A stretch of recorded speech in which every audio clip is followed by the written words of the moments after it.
आम्ही सारे खवय्येमध्ये मी राणी गुणाची तुमचं स्वागत करते।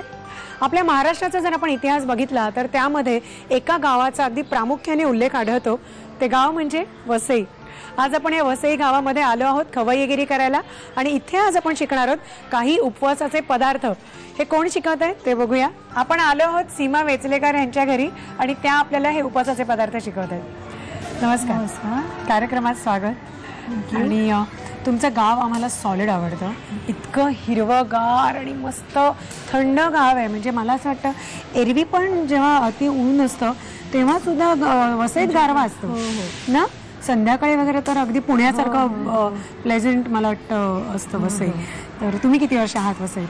मला 25 वर्ष झाली। Silver jubilee. लग्नाची पण झाली? नाही, अजून 21 वर्ष झाली। 21 वर्ष, फक्त चार वर्ष उरलेली आहेत, दॅट्स इट। बरं, मला सांगा काय करता आपण?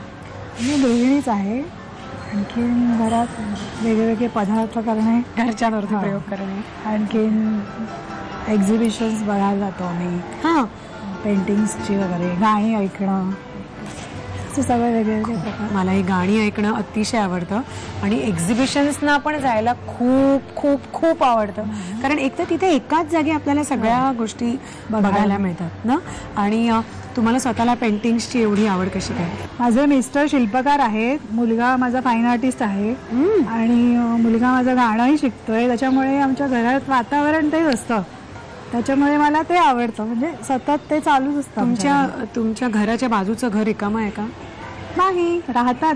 अरे, मला आवडलं असतं त्या घरामध्ये शिफ्ट व्हायला, कारण इतके जबरदस्त आर्टिस्ट घरामध्ये, म्हणजे ज्यांच्याकडे असं रंगांची उधळण आणि स्वरांची उधळण अशी जर सतत होत असेल, असा जर शेजार असेल तर तो कोणाला नाही आवडणार। प्लीज त्यांना जरा पटवा आणि मला जरा तिथे जागा मिळते। मी प्रयत्न करते। आणि आता तुमच्या घरात तर जागा मिळवलीच आहे आम्ही। आज आम्हाला तुम्ही शिकवताय पदार्थ, तुम्ही आणि तुमची मैत्रीण दोघी मिळून शिकवताय। तर दोघींचेही पदार्थ उपवासाचे आहेत ना? हो, सगळेच पदार्थ। ओके, मग तुम्ही पहिला पदार्थ जो शिकवताय त्याचं काय नाव आहे? ते आहे दहीवडे। उपवासाचे दहीवडे? दहीवडे। ओके, मग मला साहित्य सांगता? हो, ठीक आहे, साहित्य लिहून घ्या काय काय लागेल। दही, शेंगाड्याचं पीठ, राजगिऱ्याचं पीठ, जिरं, कोथिंबीर चिरलेली, मीठ, शेंगदाणे, मिरचीचा ठेचा आणि तूप। साहित्य तुम्ही बघितलं काय काय घेतलं ते, आणि मला सांगा आता मिक्सिंग आहे फक्त? हो। ओके, आणि प्रमाण काय असणार आहे? शेंगाड्याचं पीठ आणि हे कसलं आहे? 1 वाटी शेंगाड्याचं आणि 1 वाटी राजगिरा पीठ आहे। राजगिरा आणि शिंगाडा, ओके ठीक आहे। तर हा प्रमाण काय म्हणता तुम्ही? सेम का कमी जास्त? सेम। Same, okay.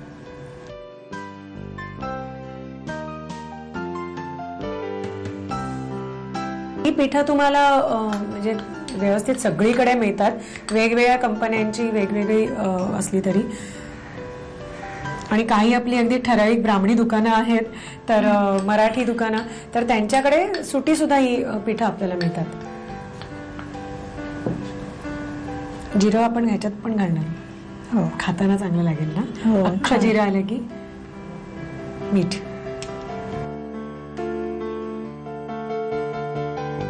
आता मिरची वाटलेलं, फक्त मिरचीचा ठेचा? हो, मिरचीचा ठेचा घालायचा आहे। बरं, ठेचा टाकला, तर कोथिंबीर टाकते। मिरचीचा आपल्याला हवं तितकं तिखट आपण करू शकतो, नाही का? मला हवं तेवढं चवीप्रमाणे। छोट्या जर त्या मिरच्या असतील तर त्या झणझणीत, लवंगी मिरच्या असतील तर त्या लवंगी नाही, या साध्या। हो, कोथिंबीर टाकायची। तुम्ही शेंगदाणे म्हणजे भरड नाही टाकत, अख्खं टाकताय? हो, थोडेसे शेंगदाणे टाकले।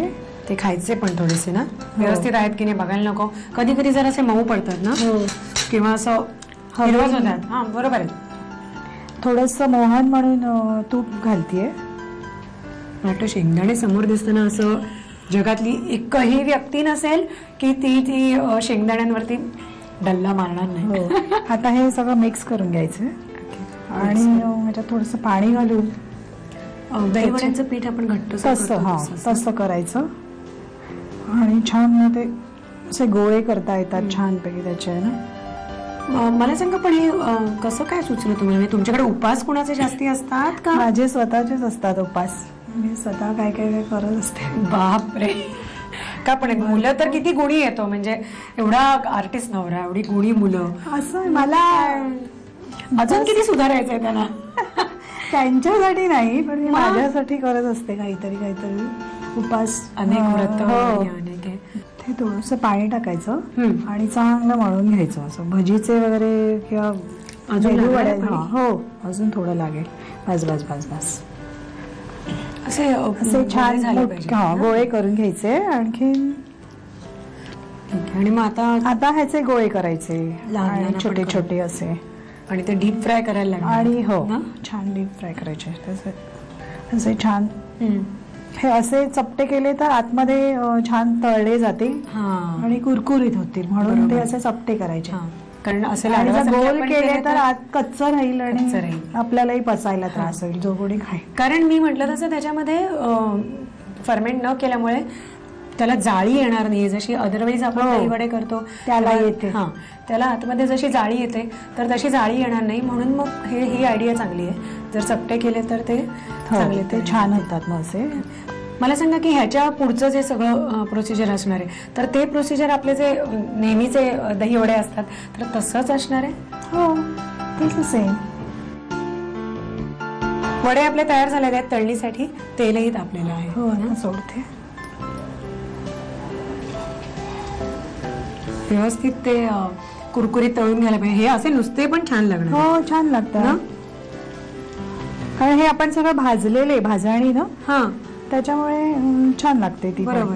ठीक आहे, मग हे चांगले कुरकुरीत करून घेऊया आपण. हो, हो. थोडेसे 2 वडे तरी नुसते खायचे आणि मग उरलेल्या 2चं आपण दही वड्याचं करूया.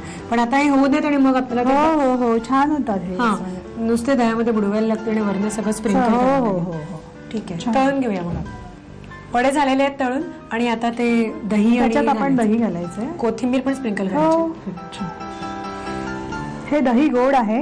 हा, त्यात तुम्ही म्हणजे घातलेत का साखर वगैरे? साखर मीठ हो नाही हो, घातलं?